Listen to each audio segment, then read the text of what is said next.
찬송가 64장으로 찬송하겠습니다. 64장 찬송입니다.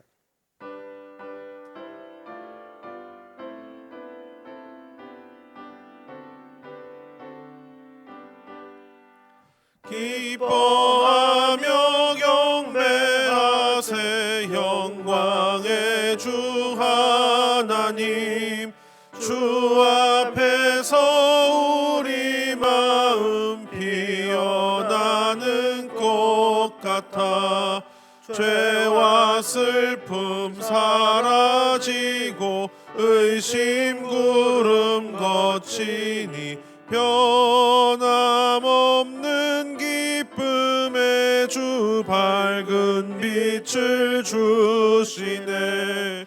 땅과 하늘 만물들이 주의 솜씨 빛내고 별과 천사 노랫소리 끊임없이 드높아 물과 숲과 산과 골짝 들판이나 바다나 모든 만물 주의 사랑 기뻐 찬양하여라. 우리 주는 사랑이요 복의 근원이시니 삶이 기쁜 샘이 되어 바다처럼 넘치네. 아버지의 사랑 안에 우리 모두 형제니 서로 사랑하게 도와주시옵소서.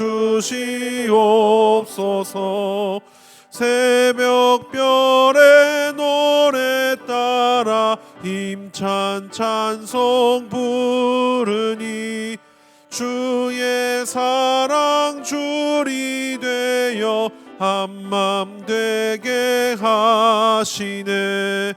노래하며 행진하여 싸움에서 이기고 승전가를 높이 불러 주께 영광 돌리세.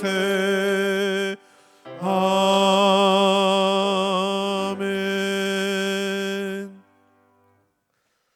함께 나눌 하나님 말씀은 구약성경 시편 97편 1절에서 12절까지 말씀입니다. 시편 97편 1절에서 12절까지 구약성경 873면입니다. 말씀을 제가 봉독하겠습니다. 여호와께서 다스리시나니 땅은 즐거워하며 허다한 섬은 기뻐할지어다. 구름과 흑암이 그를 둘렀고 의와 공평이 그의 보좌의 기초로다. 불이 그의 앞에서 나와 사방의 대적들을 불사르시는도다. 그의 번개가 세계를 비추니 땅이 보고 떨었도다. 산들이 여호와의 앞 곧 온 땅의 주 앞에서 밀랍같이 녹았도다. 하늘이 그의 의를 선포하니 모든 백성이 그의 영광을 보았도다. 조각한 신상을 섬기며 허무한 것으로 자랑하는 자는 다 수치를 당할 것이라. 너희 신들아 여호와께 경배할지어다. 여호와여 시온이 주의 심판을 듣고 기뻐하며 유다의 딸들이 즐거워하였나이다. 여호와여 주는 온 땅 위에 지존하시고 모든 신들보다 위에 계시니이다. 여호와를 사랑하는 너희여 악을 미워하라. 그가 그의 성도의 영혼을 보존하사 악인의 손에서 건지시느니라. 의인을 위하여 빛을 뿌리고 마음이 정직한 자를 위하여 기쁨을 뿌리시는도다. 의여 너희는 여호와로 말미암아 기뻐하며 그의 거룩한 이름에 감사할지어다. 아멘. 사람은 누구나 다 자기 마음대로 자기 뜻대로 행하려고 하는 강한 고집과 충동이 있습니다. 이것이 또 욕심과 결탁이 되면 이 죄에 대한 욕망과 충동으로 이어지게 됩니다. 이 죄의 욕망이라고 하는 것은 평소에는 별것 아닌 것처럼 느껴지지만 이게 한번 발동이 걸리게 되면 엄청난 힘과 탄력을 받을 때가 있습니다.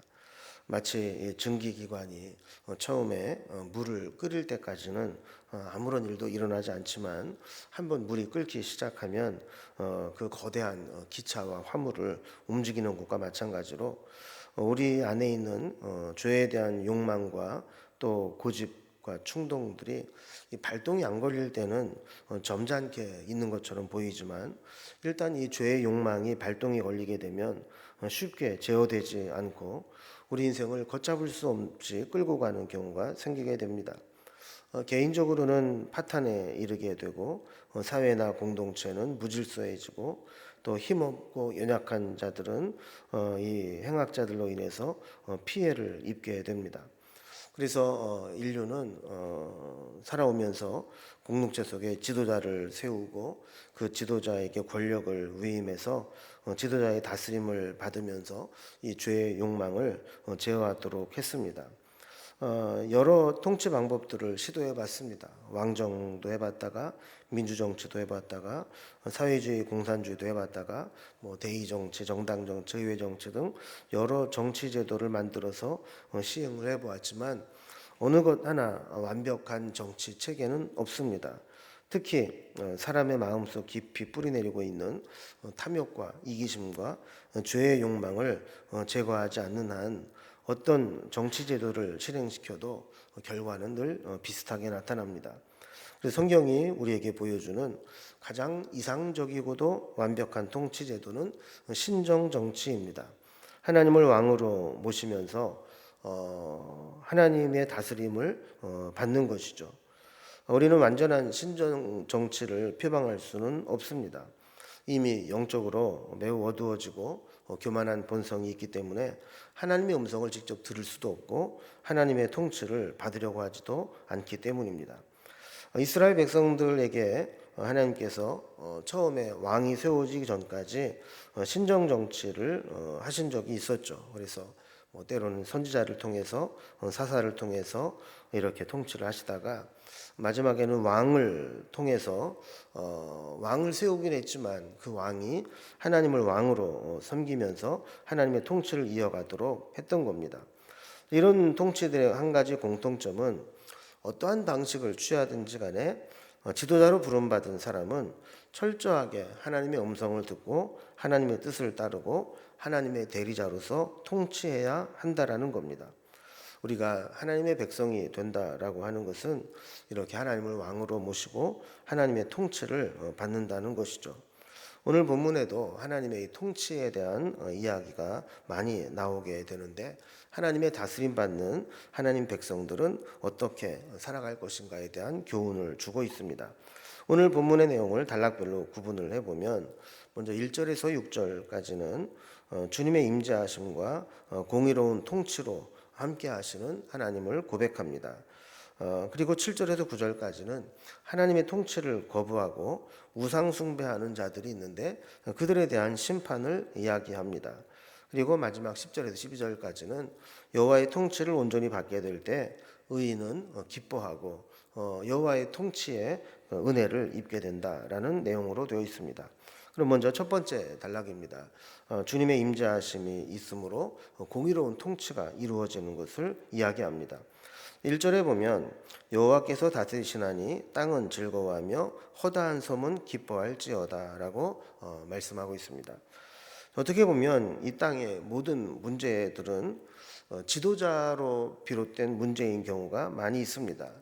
지도자가 잘못되고 지도자에게 부여된 권력을 지도자가 개인적으로 이기적으로 함부로 사적으로 사용하게 될 때 사회에 여러 가지 문제들이 생겨나게 되는 거죠. 그러나 하나님이 다스리시면 원래의 하나님의 창조 원리대로 회복이 됩니다. 그래서 땅도 허다한 섬들도 하늘도 모두 기뻐하고 즐거워하게 된다는 겁니다. 2절에 보면 하나님이 구름과 흑암으로 둘려 있고 의와 공평을 기초로 하고 계시기 때문에 하나님의 의를 기뻐해야 된다라고 이야기합니다. 이 구름과 흑암은 하나님의 위엄과 거룩함을 나타내는 상징적인 개념이죠. 또 하나님은 의와 공평을 기초로 삼고 있다. 그래서 누구도 억울한 일을 당하지 않게 하신다라는 겁니다. 만약에 하나님의 통치에 대적하는 자들이 있다면 3절에 있는 말씀과 같이 불이 그 앞에서 나와서 사방의 그 대적들을 불사르게 된다는 겁니다. 하나님의 의의 통치를 막을 자가 없다는 것이죠. 그래서 온전한 하나님의 의와 공평의 통치가 이루어지게 되고 4절에서도 마찬가지입니다. 번개가 세계를 비추고 하나님의 공의가 번개처럼 임하게 될 때 땅이 보고 떨게 된다라는 겁니다. 이렇게 하나님의 전능하시고 초자연적인 능력이 나타나서 하나님의 통치를 이 땅에 실현시키게 되는데 그때 5절에 있는 말씀과 같이 산들도 밀랍처럼 다 녹아내리듯 하나님의 권능 앞에 모두가 잠잠할 수밖에 없다는 겁니다. 이런 하나님의 심판 가운데서도 하나님의 백성들은 하나님의 영광을 보게 된다고 말씀합니다. 6절에 보면 하늘이 그의 의를 선포하니 모든 백성이 그의 영광을 보았도다라고 고백합니다. 하나님의 의는 어느 순간까지는 숨겨져 있는 것처럼 느껴질 때가 있습니다. 아무리 구하고 찾아도 하나님은 침묵하고 계신 것처럼 보일 때가 있는 것이죠. 그러나 하나님이 악인들을 심판하고 의와 공평을 세워나가실 때 모든 하나님 백성들이 하나님의 영광을 보게 되는 날이 반드시 오게 된다는 겁니다. 그래서 하나님의 의와 공평으로 이 땅을 다스리시게 될 때 하나님의 통치가 얼마나 귀하고 복된 것인가를 누구나 다 알게 된다는 것입니다. 근데 두 번째 단락을 보면 여기에 비해서 하나님의 통치를 거부하고 우상 숭배에 빠진 자들도 있다라는 거예요.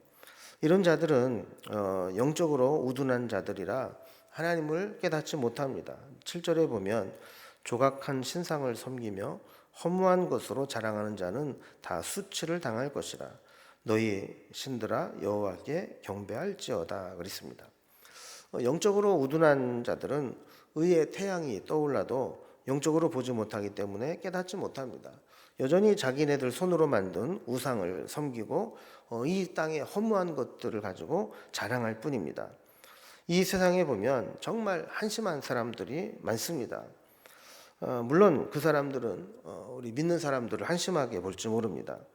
이 자유로운 시대에 교회에 매이고 종교에 매이고 하나님께 매어 사는 것이 얼마나 우둔하냐 이렇게 볼지 모릅니다. 그러나 우리가 볼 때에는 하나님을 알지 못하고 세상에 빠져 사는 사람들이 너무나 불쌍합니다. 세상에 있는 사람들 이야기하는 것들을 보면 무슨 얘기를 하고 무엇을 자랑하며 살아갑니까? 기껏해야 돈 얘기, 자식 얘기, 심한 경우에는 죄 짓는 얘기를 무용담처럼 이야기합니다. 내가 이런 죄를 졌는데도 안 들켰다고, 내가 이렇게 죄를 짓고 잘못을 했는데도 성공했다고. 여러분, 이런 얘기는 정상적인 사람이라면 부끄러워해야 될 일들인데 오히려 무용담처럼 자랑하는 사람들이 있다는 겁니다. 그러나 우리는 이런 소리를 들어도 절대로 부러워할 필요가 없습니다. 왜냐하면 이렇게 하나님을 멀리 떠나고 세상 것들을 즐기고 또 우상을 섬기는 것들은 다 하나님의 심판의 조건이 되기 때문에 그렇습니다. 그들이 자랑하는 것들이 언젠가는 그 자랑거리 때문에 수치를 당할 것이기 때문이라는 것이죠. 이것이 바로 하나님의 심판이라는 겁니다. 하나님의 백성은 8절에 있는 말씀과 같이 주의 심판을 볼 때 기뻐하고 즐거워하게 된다는 겁니다. 하나님을 대적하고 우상 숭배하던 자들이 하나님의 심판을 받고 그들이 섬기던 우상이 아무것도 아님이 드러나게 될 때 하나님을 섬겼던 자들에게는 참된 기쁨이 오게 된다는 겁니다. 그래서 우상에 대한 심판은 9절에 있는 말씀과 같이 하나님은 온 땅 위에 지존하시고 모든 신들 위에 계신 분이고 하나님이 모든 것을 다스리시고 심판하시는 분임을 드러내게 되는 계기가 된다라는 것입니다. 그래서 지금 당장은 세상 사람들이 성공하는 것처럼 보이고 세상에서 즐기는 자들이 복된 것처럼 보일지라도 하나님을 섬기는 것이 얼마나 귀하고 복된 것인가를 나중에 다 알게 된다라는 거예요. 이제 세 번째 단락을 보면 여호와의 통치로 기뻐하는 의인이라는 겁니다. 자, 이렇게 악인들이 이 땅에서 잠깐 누리는 그런 풍요와 성공 때문에 그들을 부러워하거나 또 마음이 흔들려서는 안 된다라는 겁니다. 오히려 하나님의 다스리심을 받고 하나님의 뜻대로 살아가는 것이 얼마나 귀하고 복된 것인가를 깨달아야 된다라는 것으로 마무리를 하고 있습니다. 그러면 하나님의 다스림을 받는다는 것은 어떤 삶일까요? 10절에 보면 악을 미워하며 살아가는 것입니다.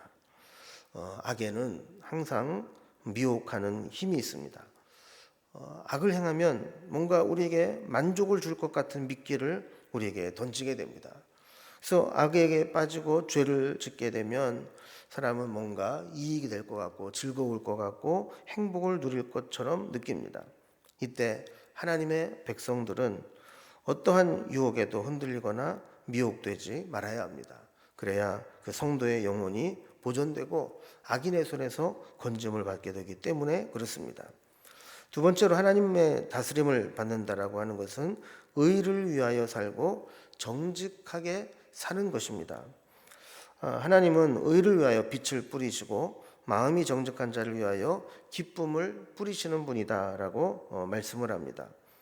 때로 우리가 의롭게 살고 정직하게 살면 손해보는 것 같고 피해를 입고 뒤처지는 것처럼 보일 수 있습니다.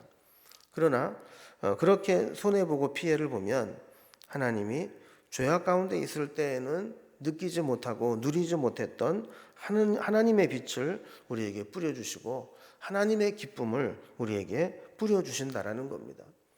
우리는 세상에서 그 구질구질하고 그 미약한 것 그거 얻으려고 할 것이 아니라 하나님께서 주시는 것, 하나님이 보상해 주시고 하나님이 더 좋은 것을 주시는 것 그것을 받아 누려야 된다라는 겁니다. 그래서 12절에 보면 여호와로 말미암아 기뻐하고 그의 거룩한 이름에 감사하라 그랬습니다. 여러분 우리는 하나님의 다스리심을 받는다는 것이 얼마나 큰 축복인가를 알아야 합니다.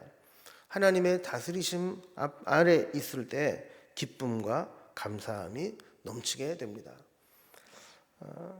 우리가 오늘도 그리고 남은 한 해도 그리고 다가오는 새해에도 늘 주님의 다스리심을 받으면서 주님의 다스리심 안에서 누리게 되는 기쁨과 감사의 은혜로 살아가야 될 것입니다.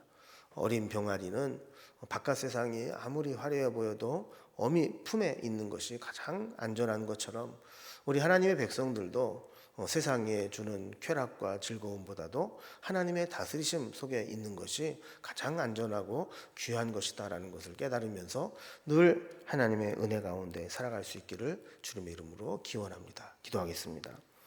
하나님 아버지, 우리가 하나님의 다스리심 가운데 살아가는 것이 얼마나 귀하고 복된 것인가를 다시 한번 깨닫게 해주시니 감사합니다. 하나님의 말씀은 우리를 간섭하고 제어하는 구속하는 것이 아니라 우리를 가장 안전하고 행복하게 살아갈 수 있도록 만들어 주시는 하나님의 계명임을 저희들이 깨달아 알 수 있도록 인도해 주옵소서. 하나님의 다스림을 받는 것이 이 세상에서 내 마음대로 하는 것보다 훨씬 더 귀하고 복된 것임을 깨달아 언제나 주님의 은혜 가운데 살아갈 수 있도록 도와주시옵소서. 오늘도 남은 한 해도 그리고 새해에도 늘 하나님의 통치와 다스리심 속에 하나님의 은혜를 누리며 살아갈 수 있도록 우리를 이끌어 주시옵소서. 오늘도 주님 안에서 기도하는 것마다 응답받게 하시고 하나님의 채워주시는 은혜를 경험하며 살아갈 수 있도록 인도해 주옵소서. 예수님의 이름으로 기도드리옵나이다. 아멘. 각자의 기도 제목들로 자유롭게 기도하시겠습니다.